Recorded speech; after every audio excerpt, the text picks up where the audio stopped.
bonjour, je suis Marie Bisbal, je suis interne en psychiatrie, j'entre en 3e année. Je suis accompagnée de Cléden pour vous présenter une étude qu'on commence juste. C'est une étude qui étudie la faisabilité et l'efficacité de la rTMS dans la dépression des personnes qui sont concernées par un trouble du spectre de l'autisme. Je me présente avant, j'avais oublié. Cléden Rosé, du coup je suis étudiant en master de psychologie et j'ai fait un stage recherche du coup de janvier à juillet sur la préparation du coup de cette recherche, financée par du coup Exact. Je vais commencer par vous présenter en fait les éléments théoriques, le lien entre les spécificités cliniques de la dépression chez les patients qui ont un trouble du spectre de l'autisme et puis je vais vous expliquer un petit peu en quoi consiste la rTMS. Donc la dépression, c'est un trouble qui est surreprésenté dans la population des patients qui ont un trouble du spectre de l'autisme, avec une prévalence qui est 4 fois supérieure à celle de la population générale. Les premiers épisodes débutent à l'adolescence avec des parents qui rapportent des symptômes dépressifs dans 20% des cas, contre 8% chez les ados qui n'ont pas de trouble du spectre de l'autisme. Et l'incidence de la dépression semble augmenter avec l'âge des patients, leur QI et leur propre observation comparée à celle de leurs proches. Les conséquences d'un épisode dépressif majeur chez un patient porteur de TSA sont particulièrement graves parce que ça va impacter la motivation sociale et les fonctions adaptatives et du coup il y a un risque suicidaire qui est particulièrement élevé. Et par ailleurs, l'épisode dépressif majeur dans le trouble du spectre de l'autisme peut souvent passer inaperçu. Du fait d'un recoupement en fait, entre les manifestations du TSA et de l'épisode dépressif majeur. Et en outre, on trouve des manifestations qui sont plutôt atypiques cliniquement, avec une irritabilité qui est plus fréquente que la tristesse, des intérêts spécifiques qui peuvent évoluer plutôt vers des sujets qui sont plus morbides ou alors s'intensifier. Il va y avoir aussi, par ailleurs, une amplification de la rigidité cognitive, du besoin d'immuabilité et de l'intolérance sensorielle. Et donc, c'est des sujets qui sont particulièrement à risque d'un repli sur soi. On peut retrouver aussi des manifestations comportementales type auto- ou hétéro-agressives, et on peut aussi avoir des comportements qui sont régressifs. Et à ce jour, en fait, en psychiatrie, pour traiter la dépression chez les patients qui ont un trouble du spectre autistique, on n'a pas de recommandations spécifiques. On utilise les recommandations qui sont issues de celles de la population générale. Et sur le plan pharmacologique, il y a peu d'études qui ont été réalisées en fait, particulièrement chez les patients qui ont un trouble du spectre de l'autisme. Et donc, on utilise les recommandations des patients neurotypiques.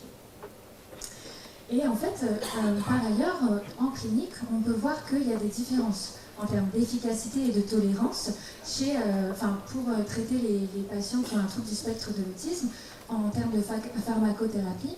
En général, en première ligne, on utilise des inhibiteurs de la recapture de la sérotonine, et en fait, pour les ISRS, les patients qui ont un trouble du spectre de l'autisme qu'on va traiter pour une dépression, l'efficacité va être moindre des ISRS et il va y avoir des effets secondaires qui vont être plus marqués, avec par exemple une augmentation de l'impulsivité, de l'irritabilité, une désinhibition et une agressivité qui parfois questionnent les professionnels de santé sur un état mixte.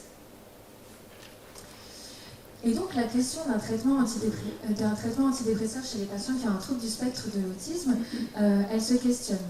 Il y a eu des études qui ont aussi montré, qui ont étudié un petit peu l'effet des psychostimulants pour traiter la dépression.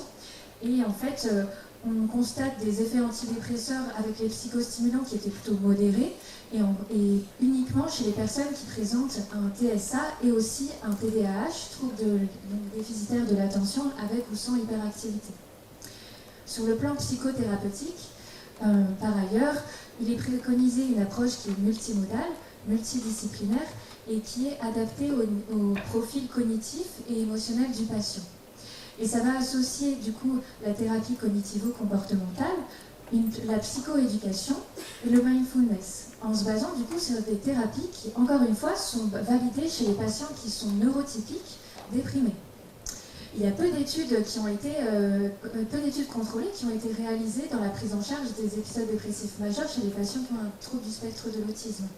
et la plupart sont centrés plutôt sur la réduction de l'anxiété, ou alors différencient peu l'anxiété de la dépression. Et donc les résultats sont quand même encourageants, mais néanmoins, en fait, c'est peu spécifique.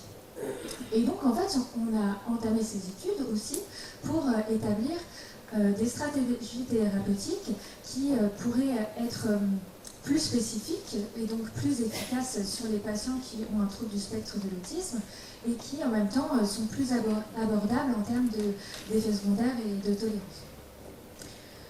Donc, je vais vous parler de la RTMS.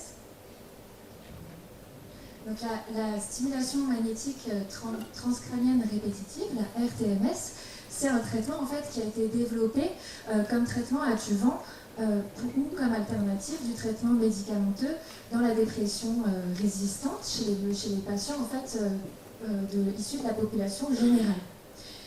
Et en fait, on est parti du principe que de par l'association entre l'épisode dépressif majeur et le TSA comorbide, les patients étaient d'emblée en fait considérés comme résistants. Et donc, on a se basé sur ce principe, on pourrait se dire que la RTMS pourrait être un complément ou une alternative thérapeutique intéressante dans cette indication. La TMS, du coup, stimulation magnétique transcrânienne, c'est en fait une technique qui permet de stimuler le tissu cérébral de manière non invasive et indolore. Elle repose sur le principe de l'induction mutuelle électromagnétique, qui est décrit par Michel Faraday, et qui consiste en fait en la production d'un courant électrique par le déplacement d'un conducteur, par exemple un aimant. Et donc ce déplacement de ce conducteur dans un champ magnétique va produire un courant électrique. Et en fait, c'est ce qu'on va utiliser en pratique. Donc nous, en fait, on manipule une bobine et un courant électrique bref traverse la bobine et ça va créer un champ électromagnétique transitoire. Et ce champ électromagnétique transitoire, il va induire un champ électrique localement au niveau du tissu cérébral et ça va pouvoir passer au travers des tissus conducteurs. Et donc, ce champ électrique, il va modifier le potentiel transmembranaire, le transsynaptique des neurones, qui sont situés juste sous le faisceau de la bobine. Et si ce potentiel est suffisamment important, par effet de seuil, on va avoir une dépolarisation neuronale et un potentiel d'action qui se propage le long des axones et se transmettant du coup par l'intermédiaire des synapses. Et donc, la TMS, elle a une action à la fois locale au niveau du site de stimulation, mais également à distance par du coup la stimulation des réseaux neuronaux. Et ça va ainsi modifier la plasticité synaptique.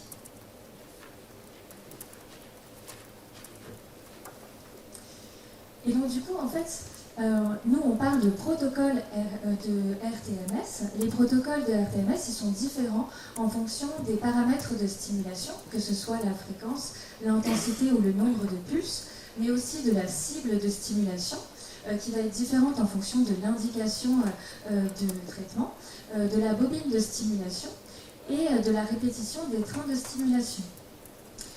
Actuellement, en fait, la RTMS, elle est particulièrement indiquée dans le traitement des dépressions modérées à sévères, avec une reconnaissance en fait dans cette indication officielle.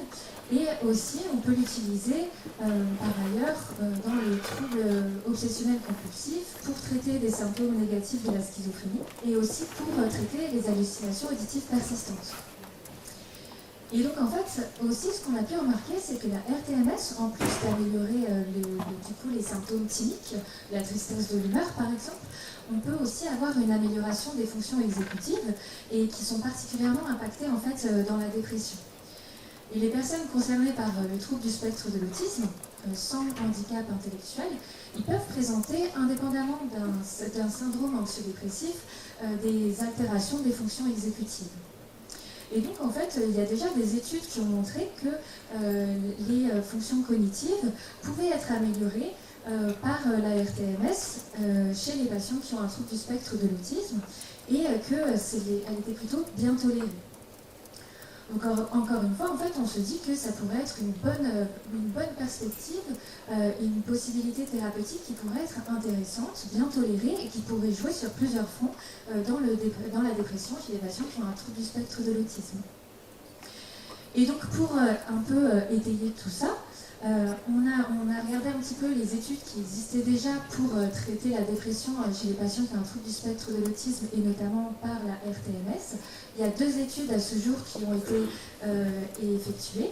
Il y en a une en 2020 qui a été faite en fait selon l'hypothèse que les réseaux neuronaux qui étaient impliqués dans la dépression chez les patients qui ont un trouble du spectre de l'autisme en fait étaient les mêmes que ceux qui étaient impliqués chez les patients qui n'avaient pas de trouble du spectre de l'autisme. Donc en fait on a décidé sur cette hypothèse-là dans cette étude de stimuler le cortex préfrontal dorsolatéral gauche qui permet de stimuler du coup les réseaux neuronaux impliqués dans la dépression chez les patients neurotypiques et potentiellement chez les patients neuroatypiques.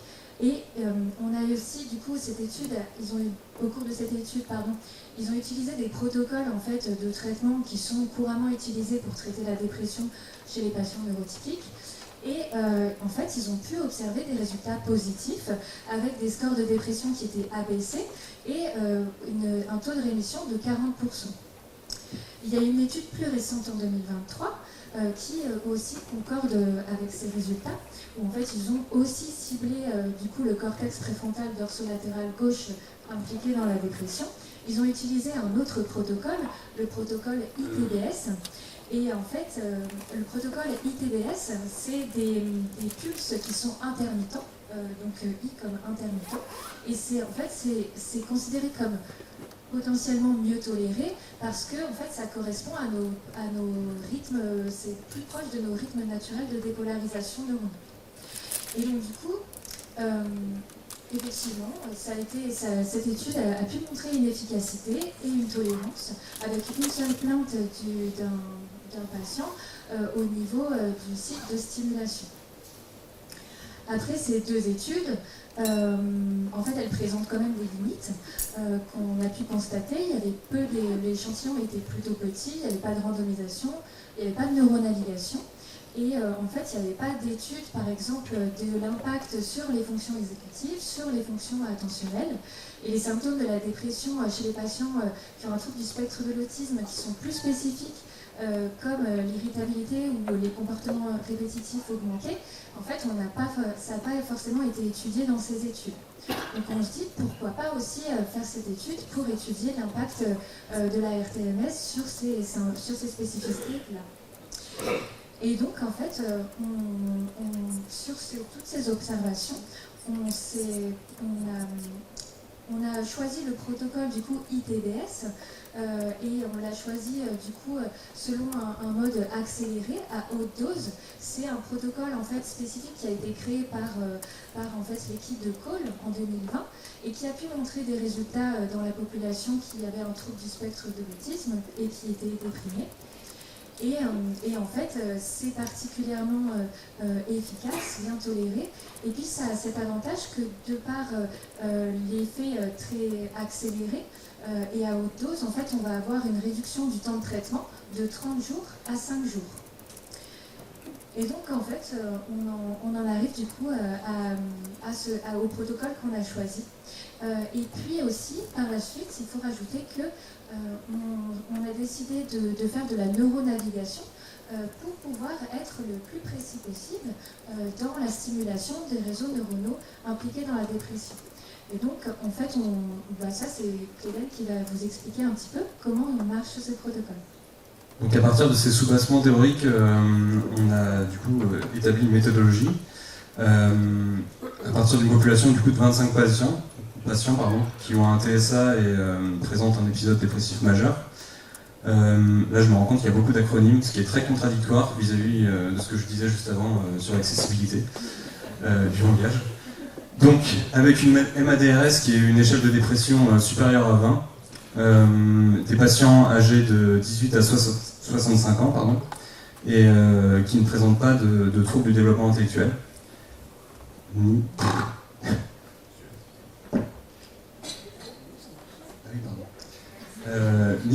de troubles schizophréniques ou de troubles bipolaires décompensés. Donc, au niveau de la méthodologie, du coup, il y a le protocole utilisé, c'est la stimulation en ITBS, avec 4 séances sur 5 jours, à 90% du seuil moteur. C'est-à-dire que le seuil moteur, c'est l'intensité de stimulation à laquelle le patient va bouger le doigt, en fait, quand on vise l'aire cérébrale du doigt. Donc avec pour cible toujours le cortex préfrontal dorsolatéral gauche et repérage par neuronavigation, donc il y a besoin d'une IRM en fait, pour pouvoir enregistrer du coup, le cerveau en 3D pour que ce soit neuronavigué. Donc les évaluations, ça va être une évaluation de la dépression, donc par la MADRS, le PHQ, donc différentes échelles. ERD c'est sur l'irritabilité, ANX c'est sur l'irritabilité et ERD c'est sur le ralentissement. Et également des échelles d'attention et de fonction exécutive, étant donné que la cible est le cortex préfrontal et que selon plusieurs études, dont celle de NODA, il y a une amélioration également des fonctions exécutives. Il y a aussi du coup, une mesure des effets secondaires. Donc les évaluations se font à la base, à 7 jours post-traitement et à 30 jours post-traitement, mais ça je vais le préciser plus tard. Donc les objectifs de l'étude sont tout d'abord, l'objectif principal, c'est d'évaluer l'efficacité d'un protocole ITBS accéléré à haute dose chez le patient déprimé concerné par le TSA, donc avec comme outil de mesure la MADRS. Sur le plan psychiatrique, donc, on va observer du coup les variations de l'irritabilité, des comportements répétitifs et du ralentissement psychomoteur à travers du coup les 3 échelles différentes que j'ai présentées plus tôt. Sur le plan neuropsychologique, du coup, l'évolution des fonctions exécutives et des fonctions attentionnelles, toujours pour la même raison. Et également des effets secondaires à la TMS, qui peuvent aller du mal de tête, qui sont assez rares, mais qui peuvent apparaître. Donc les hypothèses de travail, c'est que la TMS permettrait de réduire la MADRS d'au moins 50% à 7 jours, c'est-à-dire qu'avec un score qui diminuerait de moitié en une semaine, et un maintien de ce score au 30e jour. Sur le plan psychiatrique, il y aura une diminution de l'irritabilité, une réduction de l'expression des symptômes TSA, et liée notamment aux fonctions exécutives également, et une amélioration de la fatigue physique et psychique. Donc sur le plan neuropsy, toujours amélioration des traitements exécutifs, des capacités intentionnelles, et qui persisterait en fait aux 30 jours. Et étant donné que les effets secondaires sont très rares, on suppose une absence d'effets secondaires tout au long du traitement. Donc voilà le schéma de l'étude, donc avec une visite d'inclusion au tout début, avec les vérifications des critères de sélection, le consentement adapté aux spécificités du TSA notamment. À la première visite, du coup, il y a eu une IRM. On a pris soin étant donné le niveau d'anxiété que peut provoquer une IRM, le fait d'être enfermé dans une boîte de sardines pendant 1 heure, ça peut être compliqué.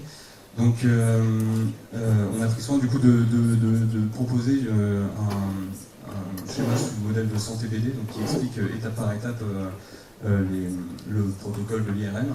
Et aussi du coup de la RTMS, toujours pour la même raison, pour faire diminuer le niveau d'anxiété, étant donné que ça peut faire un petit peu peur au niveau interventionnel.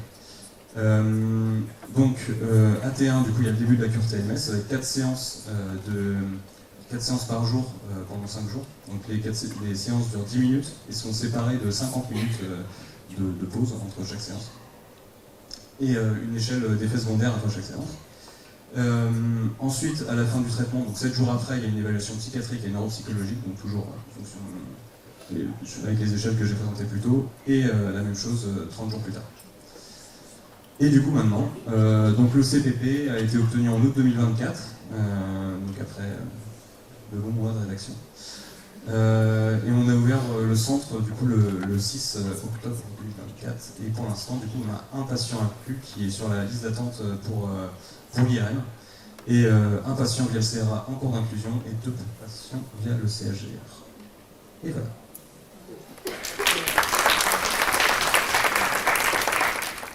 Merci pour votre présentation complète. Moi j'avais une question par rapport au protocole, parce que du coup vous n'avez pas vu patienter ça encore avec la TMS. Ça fait beaucoup de bruit, enfin, c'est un dispositif qui est assez imposant. Est-ce que vous avez prévu, je ne sais pas, des séances de familiarisation avec la TMS, même pour le bruit, tout ça pour habituer les personnes qui seraient peut-être plus sensibles au bruit? Comment est-ce que vous avez prévu Oui, alors déjà, on a essayé entre nous, on s'est entraîné entre nous de façon sur un principe très simple que plus on est expérimenté et mieux c'est, et ça sera plus abordable et plus agréable pour le ou la patiente. Et puis aussi, ça nous permet d'expliquer un petit peu comment ça se passe, qu'est-ce que le patient ou la patiente peut ressentir, et du coup de travailler en amont. C'est quelque chose qu'on explique du coup au cours des différentes visites avant le début du traitement. Et puis effectivement, c'est toujours dans la mesure de la tolérance et ça reste quand même quelque chose d'accompagné et qu'on fait au rythme du patient ou de la patiente. Après, c'est pas si bruyant, mais par contre, ça peut amener en fait une petite sensation vraiment très locale. Ouais.